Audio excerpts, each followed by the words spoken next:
दोनों हाथ उठा के कट्टर ध्वनि करें।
तस्मै संज्ञान रूपाय नमोस्तु परमात्मने नमः।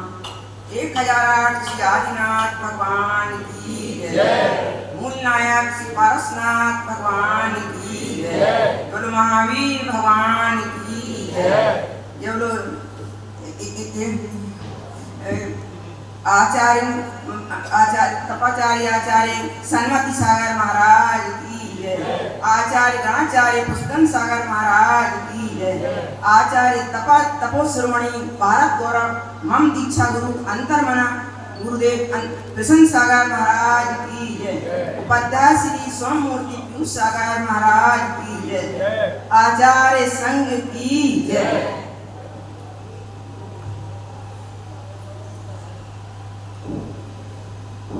हम आप इस प्रकार भादों का महीना चल रहा है जो कि शाश्वत है। भादों का महीना किस लिए खुशियां लेकर आता है, त्याग संयम की बहार लेकर आता है, पुण्य की बरसात लेकर आता है और पाप की विदाई करने के लिए आता है। तो हमें भादों में क्या करना चाहिए?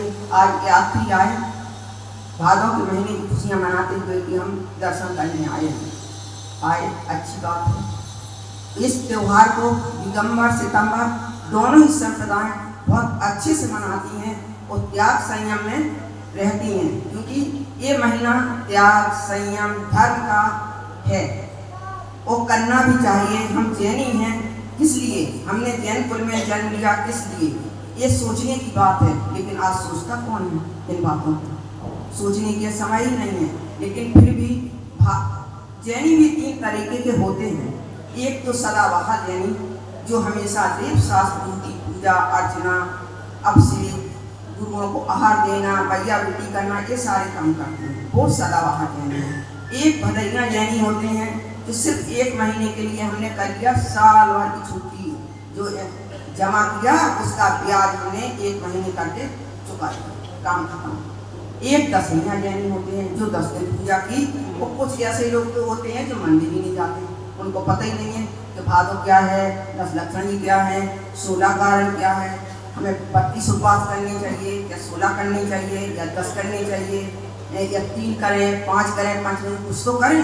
लेकिन कुछ लोग करते नहीं हैं। कुछ लोग अपना भरपूर जीवन आनंद में 1 महीने उठाते हैं, वो ही है।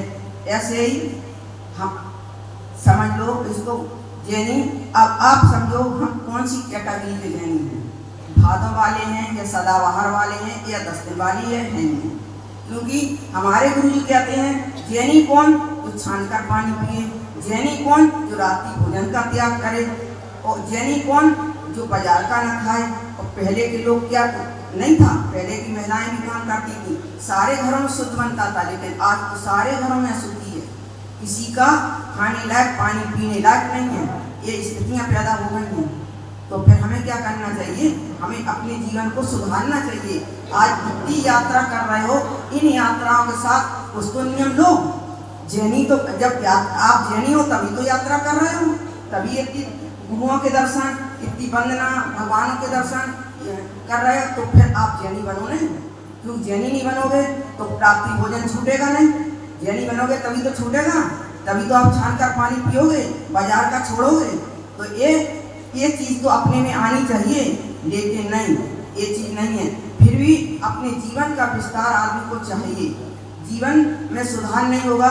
एक जीवन के जिस प्रकार गणित के लिए अंक की पर आधारित है, जिस प्रकार गणित एक अंक पर आधारित है, वृक्ष एक जड़ पर आधारित है, वृक्ष एक जड़ पर आधारित है, मकान एक नींव पर आधारित है, और व्यापार भी एक आवश्यकताओं पर आधारित है। अगर सामने वाले को आवश्यकता नहीं होगी तो व्यापार कहाँ से चलेगा।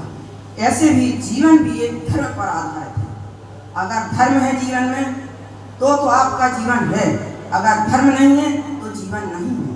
हमारा भी जीवन गुरु के आधारित है, क्योंकि आज हम जो हैं, हम जहाँ भी बैठे हैं, एक गुरु की कृपा है, एक गुरु पर आधार, और गुरु का आशीर्वाद ना होता तो हम भी कल तक वहाँ बैठते थे जहाँ आप बैठे हो। आज हम यहाँ नहीं बैठे, गुरु ने हमें पतित से पावन बना दिया है। आज हम कितने वृद्ध उपवास करने लायक बने, हम नहीं बने।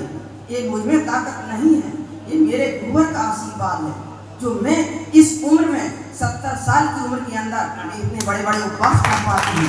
ये मेरी ताकत नहीं है, ये मेरे गुरु का आशीर्वाद है। उनका आशीर्वाद हम पे बरसता ही नहीं है, बिकता है पूरा बादलों के तरीके से। आपको ये घटना हम कुंजवन की सुनाए। कुंजवन में हमने 80 दिन के उपवास किए थे, वो भी हम नहीं करते क्योंकि हमें ताकत नहीं है। मेरे गुरु करवाते हैं, मैं करती हूँ, ये उनका आशीर्वाद चलता है। मेरी तबीयत बिगड़ती है आप तो गुरुजी समझ लो इतना बादशाह है। जब सुबह मालूम पड़ी बचन प्रभा की तबीयत खराब है, पूजा छोड़ के गुरुजी मेरे कमरे में आए, बोले क्या हुआ। हमने की गुरुजी ऐसी ऐसी बात है। बोले आज पारना है, तुम हाथ उठ जाओ। हमने की हम नहीं, आज सबके साथ ही रहेंगे, बहुत काटने। बोले नहीं, हम बुला के दिखा दिया, हमारे पास साथ उठे। हमारी 3 दिन बाद फिर तबीयत बिगड़ती है, लेकिन हम लोगों के पास तबीयत बिगड़े कोई नहीं, कोई इंजेक्शन है नहीं, दवा खानी नहीं, पानी पीना नहीं, कुछ करना नहीं, पढ़ना भी नहीं थी हमारी। फिर हमने रात को गुरुजी का नाम लिया, सागराचार्य श्री का नाम लिया और भगवान के आगे बैठ गए। मैंने क्या दिया, भगवान आप लोग समझो, मैं नहीं जानती, आप गुरुजी समझो, मैं तो आपके चरणों में बैठी हूँ। रात को 11 बजे बैठ गई मंदिर के अंदर और मैंने सिर्फ जाप करना चालू की। मुझे नहीं मालूम कब नींद आ गई और गुरुजी का नाम लेते लेते और मुझे नींद आ गई।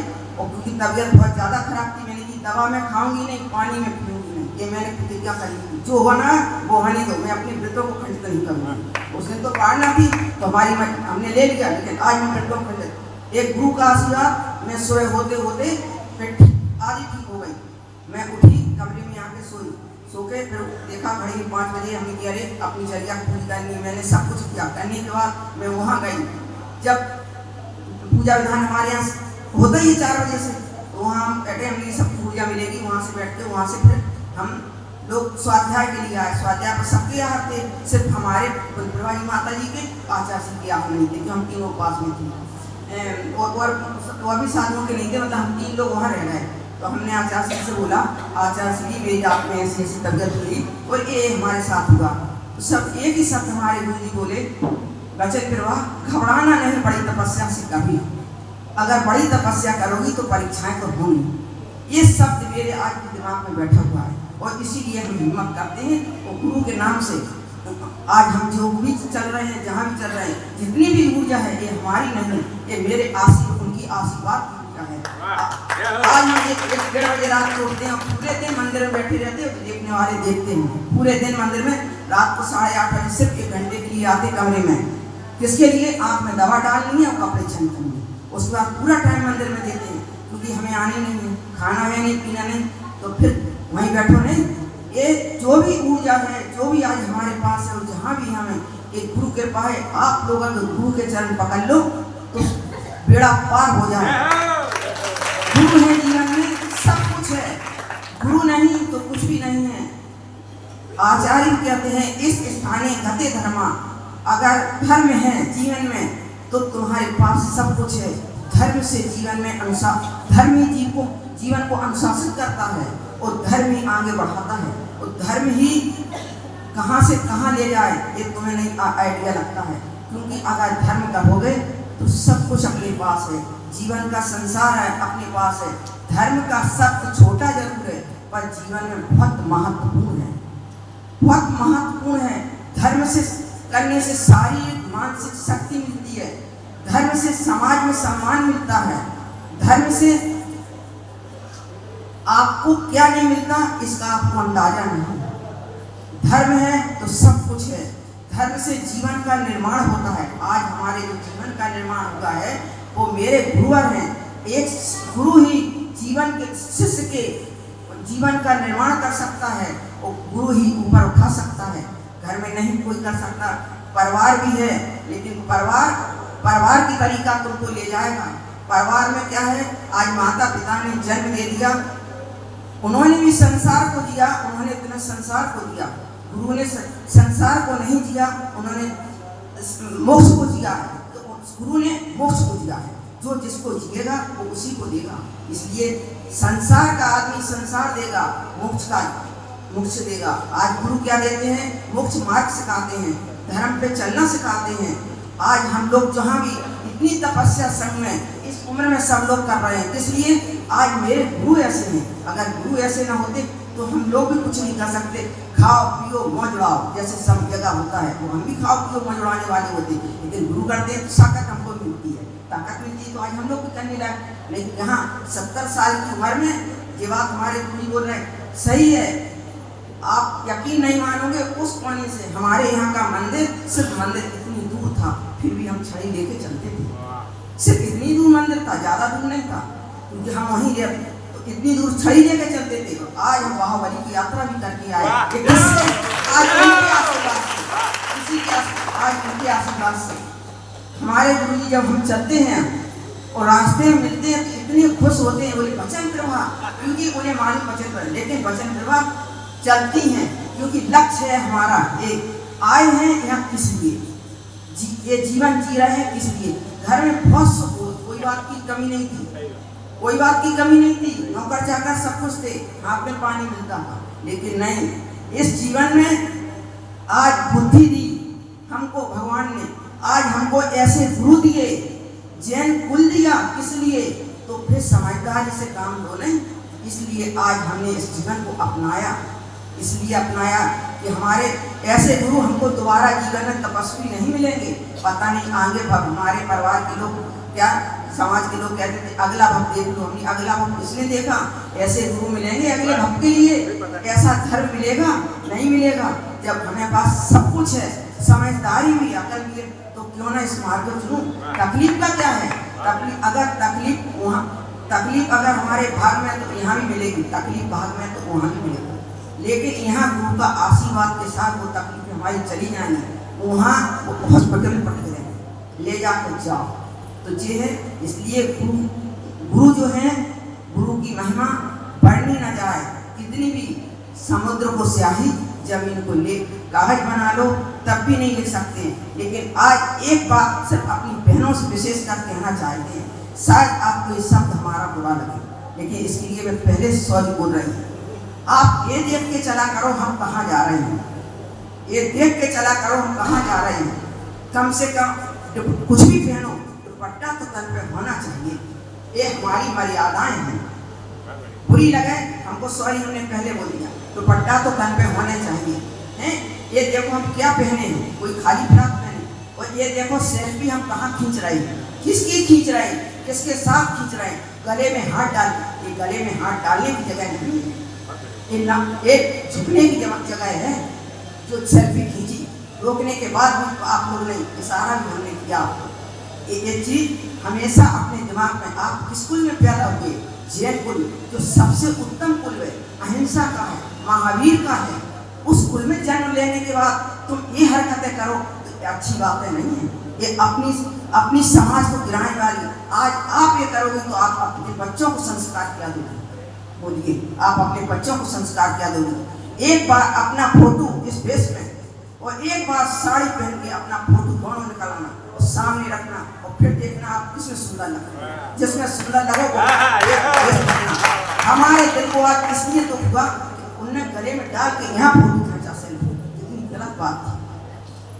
और ये ड्रेस है, पहनो, खूब पहनो, दुनिया पड़ी पहनने के लिए, ये जगह नहीं गुरुओं के। ये देखो इनका भेष क्या है और हम क्या पहन के जा रहे हैं। आप पहनो, संसार है, पहनेंगे, फैशन भी करेंगे, होटल भी जाएंगे, सब कुछ करो, लेकिन जगह देख के फैशन करो। ये नहीं है कि आप जो कर रहे हो यहाँ उचित है। तन पर दुपट्टा भी नहीं, आप देखती हो, ये औरत की लज्जा का विषय है, ये औरत की लाज है। औरत के पास लाज नहीं, कुछ भी नहीं, और लाज है तो सब कुछ है। अब हम ज्यादा तो नहीं कहेंगे, लेकिन चारित्र करता है निर्मल मन, चारित्र करता है निर्मल मन, ऐसा कहते हैं मुनिजन। धर्म की प्यारी नौका में जिसमें तैरते भविजन।